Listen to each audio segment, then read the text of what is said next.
Good people, let me tell you what is happening right now, because this story is shaking the foundations of Nigerian politics and international relations.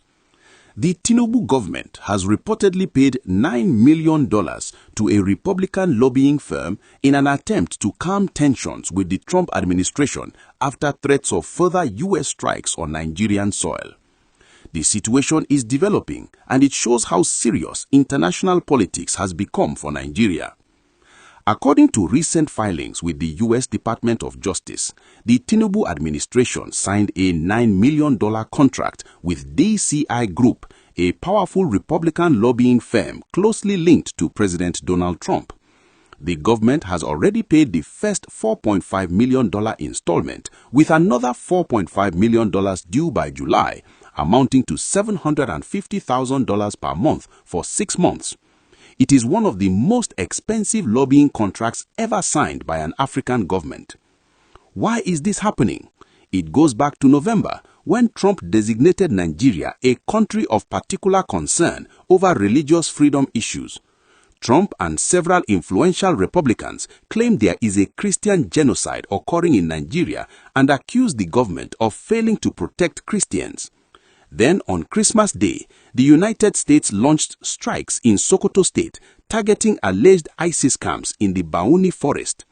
Trump publicly claimed responsibility, saying he was giving terrorists a Christmas present. He warned that additional strikes would follow if killings of Christians continued. This placed the Tinubu administration in a tight corner. The narrative in Washington is that Nigeria is failing its Christian population. Nigerian officials and security analysts have repeatedly argued that extremist violence affects both Muslims and Christians and is largely driven by banditry, terrorism, and criminality rather than religious persecution alone. Conflict monitoring data indicate that Muslims and Christians have both been victims and that most killings were not based on religion. Sokoto, where strikes occurred, is largely Muslim. The lobbying contract aims to reshape this narrative. DCI Group, led by Republican strategist Justin Peterson, has been hired to communicate Nigeria's efforts to protect Christian communities and maintain U.S. support against jihadist groups in West Africa. The agreement was signed by Asta Legal's managing director, Oyetunji Olalekun Teslim, on behalf of National Security Advisor Nuhu Ribadu. In plain language, Nigeria is spending millions to convince the Trump administration and key Republicans that it takes Christian security seriously. This is not the only lobbying effort underway.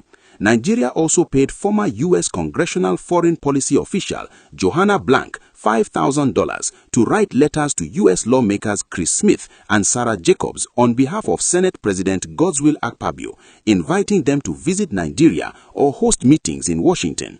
The outreach reflects how high stakes the situation has become. Meanwhile, the Biafran Republic in Exile is running its own lobbying campaign in Washington, paying $66,000 per month to Madison and Washington to push for sanctions against Nigerian officials and advocate for an independent Biafran state. Working with Christian evangelical networks and elements of the U.S. religious right, they argue that persecution of Christians stems from Nigerian government complicity. Their success in gaining the attention of figures like Ted Cruz and Mike Pompeo has increased pressure on Abuja. The Tinubu administration's much larger lobbying spend shows how seriously it views this challenge.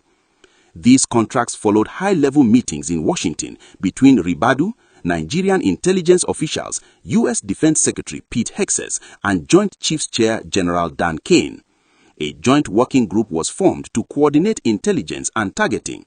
The Tinubu government says the Christmas strikes occurred with its approval, and Tinubu praised them in his New Year address. Still, foreign strikes on Nigerian soil raise questions about sovereignty. Chidi Blyden, a former Pentagon official, said the size of the lobbying contract shows the urgency Abuja feels in maintaining open channels with the Trump administration amid continued counter-terrorism operations.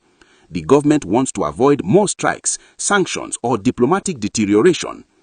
Critics, however, argue that the $9 million could have been used directly to improve security, strengthen local governance, tackle poverty, and address root causes of conflict. Analysts like Malik Samuel note that extremist and bandit groups thrive where the state is absent. Communities in northwestern Nigeria often lack meaningful government presence, making them vulnerable to armed groups.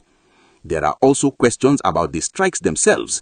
Residents of Jabo in Sokoto State, where missile debris fell, say there has never been ISIS activity there.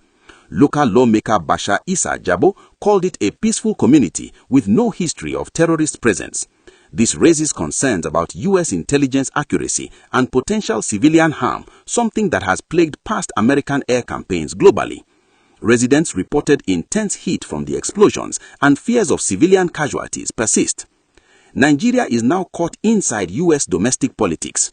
The evangelical Christian base of the Republican Party has focused heavily on narratives of Christian persecution, and Nigeria features prominently. Some analysts argue the strikes were influenced more by U.S. culture war politics than Nigerian security realities. Jennifer Kavanaugh described them as unnecessary and unjustified, while Yinka Adegoke suggested the U.S. is projecting its internal political battles onto Nigeria. On the ground, Nigerians continue to suffer violence regardless of religion. Bandits, terrorists, and kidnappers target communities across Sokoto, Borno, and the Middle Belt. A suicide bombing inside a mosque in Borno on Christmas Day killed Muslim worshippers, reminding the world that victims come from all faiths. In the end, Nigeria has staked $9 million on changing Washington's narrative.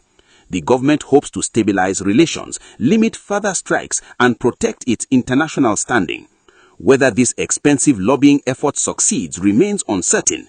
What is clear is that in modern international relations, lobbying, narrative control, and political influence often matter as much as concrete policy or security action. While governments maneuver diplomatically, ordinary Nigerians continue to bear the brunt of insecurity.